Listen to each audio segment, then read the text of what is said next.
At ngayon mga giliw naming tagapakinig, narito si Lola Sela sa kanyang huling kabanata ng kanyang kwento na pinamagatang Ikaw ang gusto ko.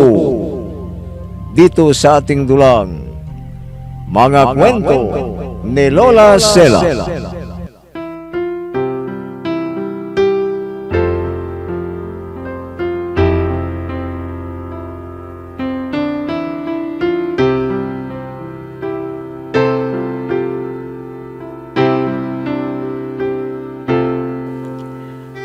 Naaksidente si Vincent at kasama niya si Jasper na sumakay din sa kotse niya na namatay.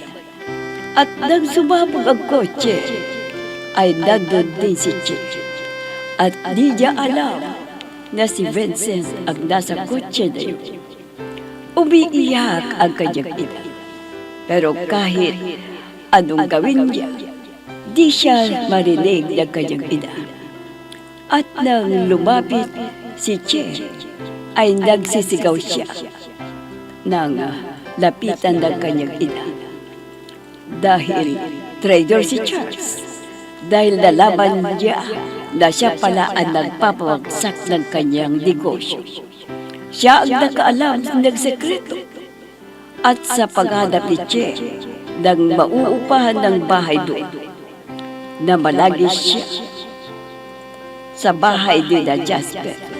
At ang kaluluwa ni Jasper at Vincent ay nagtaka si Jasper na nakikita siya ni Chick. At nagsubulpot si Vincent doon. Doon na siya nagalit si Chick. Kung bakit pa niya nakita si Vincent at kung ano ang ginagawa niya doon. Pero di niya alam na ang dalawa ay kaluluwa na sila.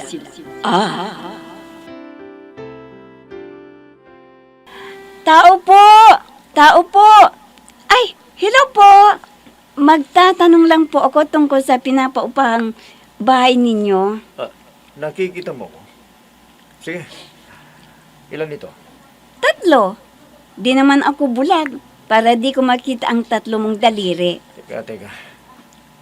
Sino ka pala? Ako nga pala yung magre-renta dito sa bahay nyo. Ask ko lang kung wala pang nagre-renta at ako na lang. Oo naman. Available pa ito. 2 po kami ng kapatid ko natitira dito. Magkano po ba? Ikaw? Ikaw din? Teka. Magkakilala kayong dalawa. Nakikita mo ba ako? Oo naman. Nakikita kita. Ano sa palagay mo sa akin? Bulag? Walang mata? At isa pa, isang lalaki lang ako nabulag. Dahil sa pagmamahal ko sa'yo. Akala ko ba nakalimutan ko ang kasalanan mo sa akin? Alam mo ba na araw-araw, gabi-gabi, lagi kong naalala yon. Araw-araw na gusto kong kalimutan ka at nagdasal na ako sana ay magka-cross pa ang ating landas. At alam mo ba, dinasal ko rin yun. At alam mo, ang sakit-sakit dito sa puso ko. Teka, pasensya ka na dun sa nangyari ha. Hindi ko alam talaga nasaktan ka. Si Vincent kasi bisita ko lang at hindi siya magtatagal dito. Pasensya na po kayo, sir. Kasi nadala lang po ako sa galit ko sa taong to. Pwede po bang lumipat na kami dito sa inyong bahay ng kapatid ko? Okay lang. Kahit ngayon na makakalipat kayo kung gusto ninyo. Oo nga pala, sir. Ito pala yung down payment ko. Naku, wag na. Hindi mo na kailangan magbayad o mag-down o mag-advance. Okay lang na tumira kayo dito. Talaga po? Naku po. Ang bait-bait niyo naman pala, sir. Salamat po talaga.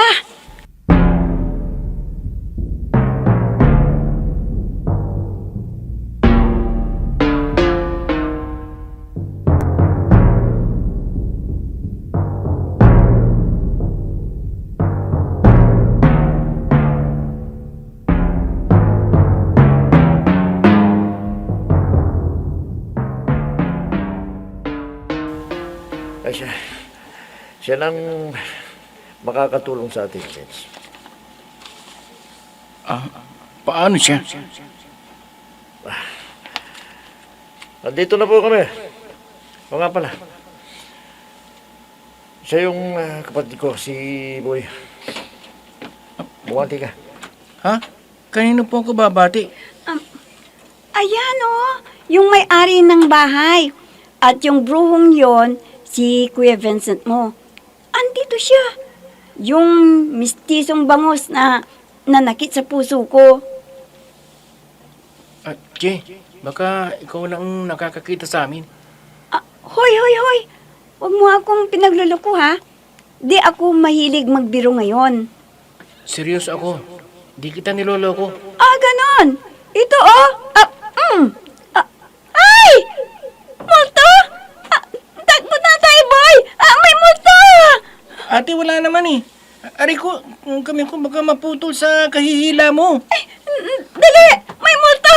May multo talaga!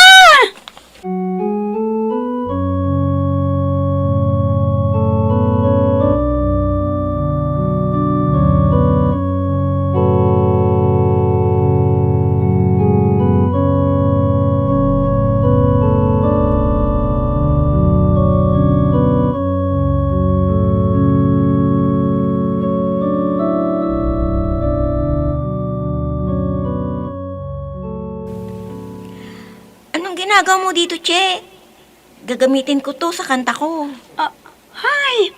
Ikaw na naman? Naku, ikaw pa ang gali sa lagay na yan, no? Che naman, please. Makinig ka naman sa akin, oh.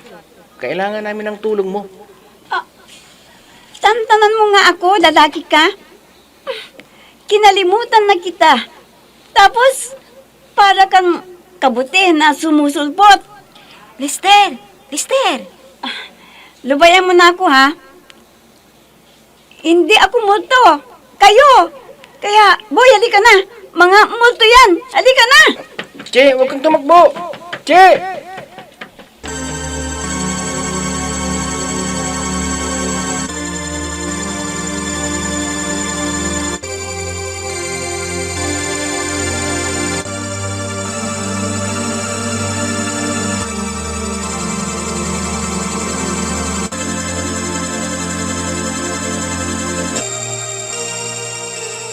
Halika! Magtago na tayo! Halika! Ate naman. Multo ka ng multo eh. Ano ba yan? Hindi ka ba nagagalit? Magsalita ka dyan! Halika! Magtago na tayo! Dalian mo! Ayan na sila! Lalapitan tayo ng multo! Dito kami! Ay! Ano ba ito? Nandiyan na naman kayo! Ay! Magsatigil kayo! Dito na ako! Ay, tigilan niyo kami! Takbo! Takbo, boy!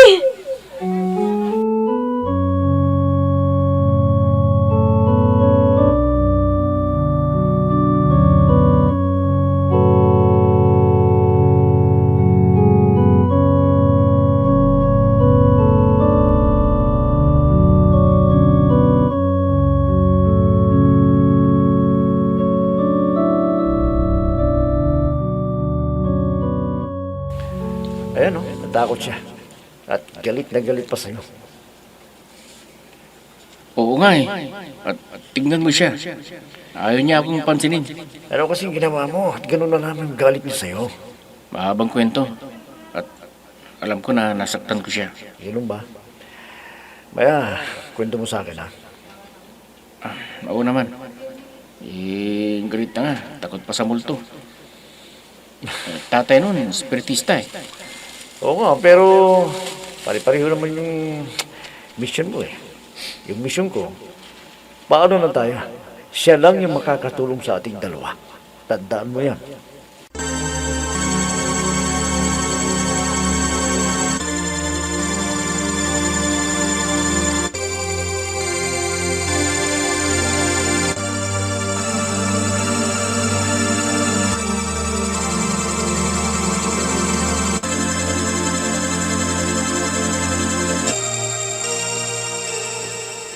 Wala na yung mga multo ate.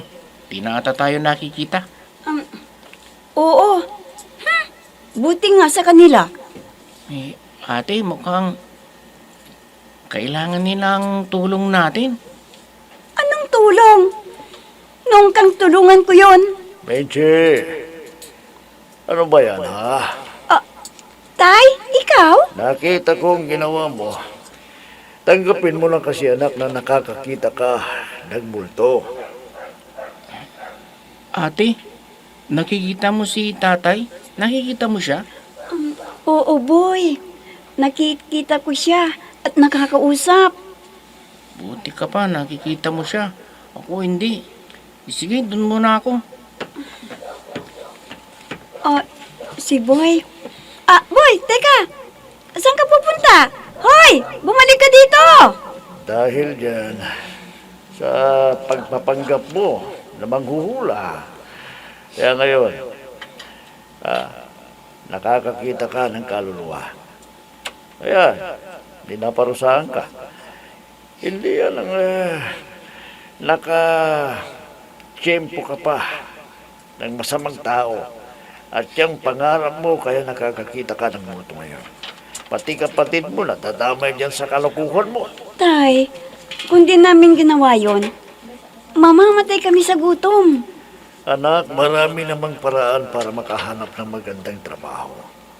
Magsumikap ka, huwag yung idinadaan mo sa masama. Mali yan. Sorry na, Tay. Nagsisisi na po ako. O ngayon, nagdisisi ka na. Para hindi ka makarma. O, bumawi ka dyan sa kasalanan mo. Tulungan mo yung si Vince at saka si Jasper. Tatay naman, di ko alam kung kakayanin ko. Anak, kilala kita. Malakas ang loob mo. At alam kong kakayanin mo yan.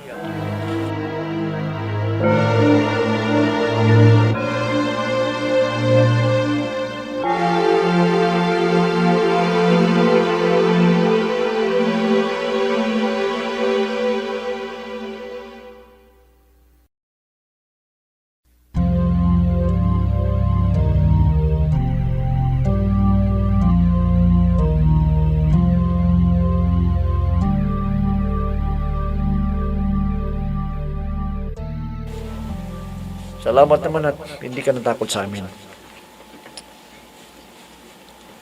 Sorry talaga. Salamat din sa pagbibigyan mo ng second chance. Sorry. Thank you talaga, Che. Ano ba kasi ang nangyari sa iyo? Bakit namatay ka?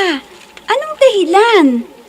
Dinoble cross kami ng kaibigan ni Mami, si Charles. Nahuli ko siya. Andang tatakbo ako. Yun, hinabol niya ako. Kaya ito, nauwi sa aksidente ang lahat. At ang masama pa doon, di alam ng mami ko na masama siyang tao. Pinagkatiwalaan namin siya. At pinapalabas pa din niya na mabuti siyang tao. Kaya, Che, please, kailangan ko ang tulong mo sa pamamagitan mo. Malalaman ni Mami na masama siya.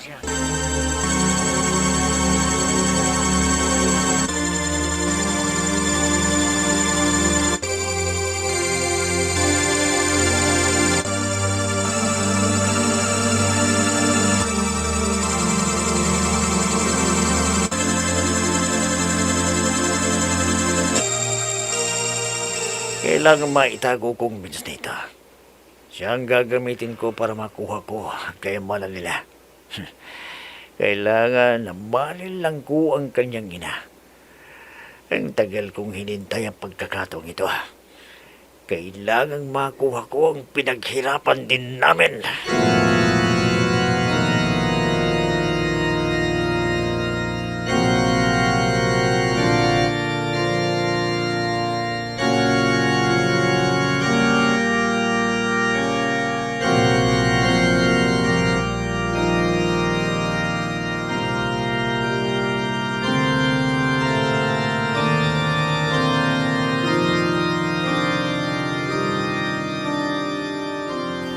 Anak, Vince, anak, bakit mo ako iniwan?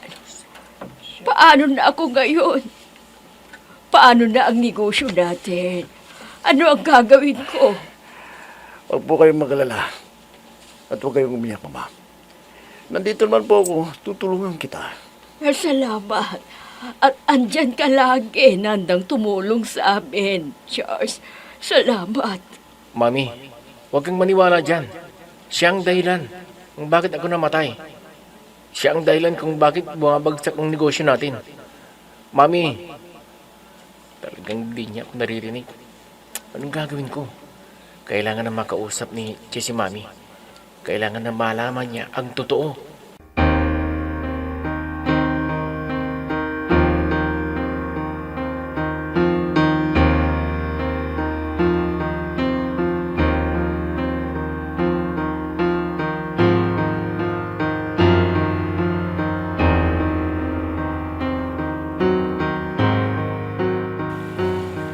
Tulungan mo siya, Che.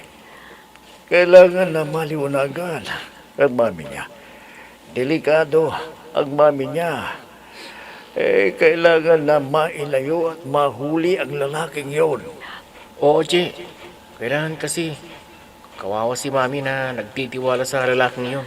Sige, susubukan kong kausapin si ma'am. At sasabihin ko sa kanya ang totoo.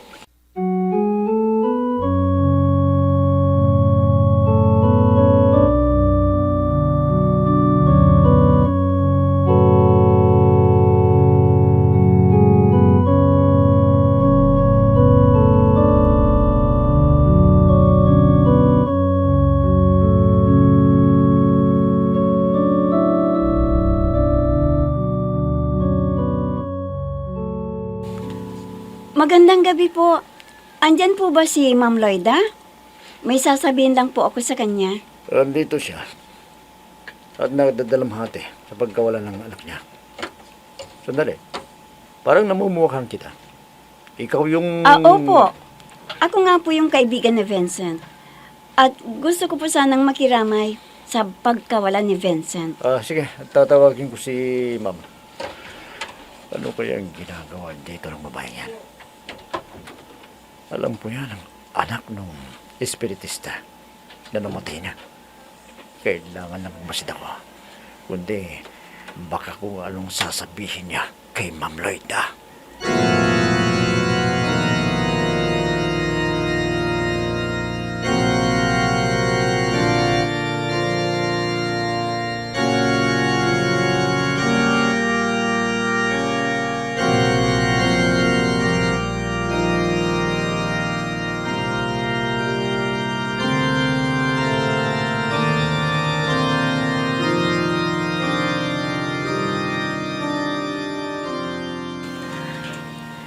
Salamat at andito ka. Salamat at naalala mo pa si Vince at ako.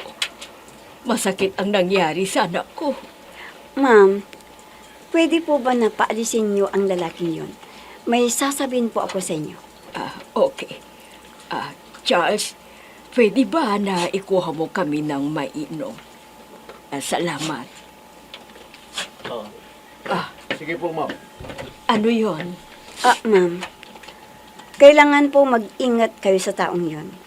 Kasi siya ang dahilan ng pagkamatay ni Vincent. Kasi may natuklasan si Vincent, kaya siya namatay. Hinabol niya si Vincent. Ma'am, nakakausap ko po ang kanyang kaluluwa.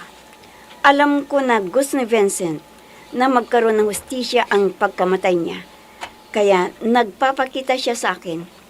Sinabi po niya sa akin para balaan ko kayo. Pero ma'am, huwag kayong magpapahalata. Ipahuli niyo yan at may ibinigay si Vincent na ebidensya. Ito po yung cellphone niya. Nahanap po namin doon sa pinangyarihan kung saan namatay si Vincent. Siya pala ang pinagkatiwalaan namin. Kailangan na mahuli ang lalaking yan.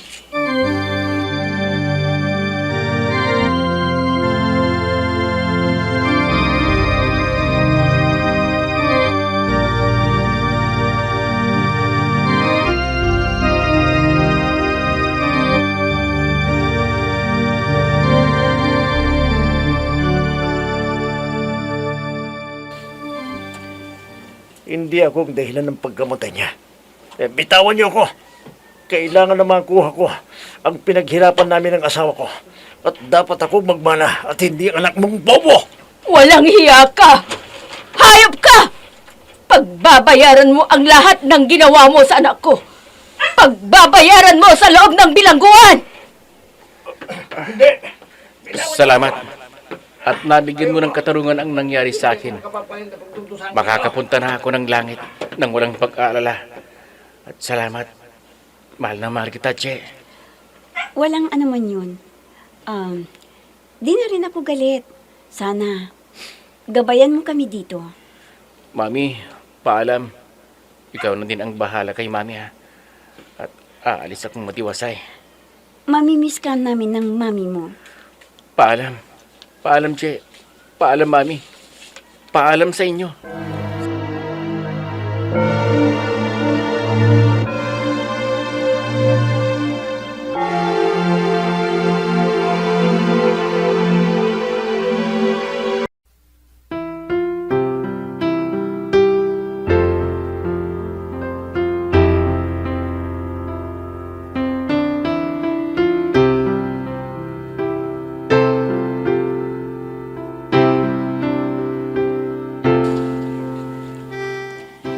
Namatay si Vincent at humingi ng tulong kay Chick para di mapahamak ang kanyang babi sa katiwala nilang si Charles.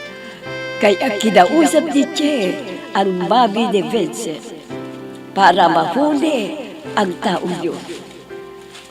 At nang mahuli si Charles, ay sinabi ni Vincent na matiwasay na siyang lilisan dito sa ating mundo dahil nabigyan ng hustisya ang kanyang pagkamatay. Mga apo, diyan na po nagtatapos ang kasaysayan na itinapok namin sa linggong ito. Ito ang inyong Lola Sela, pansamantalang nagpapaalam. Salamat!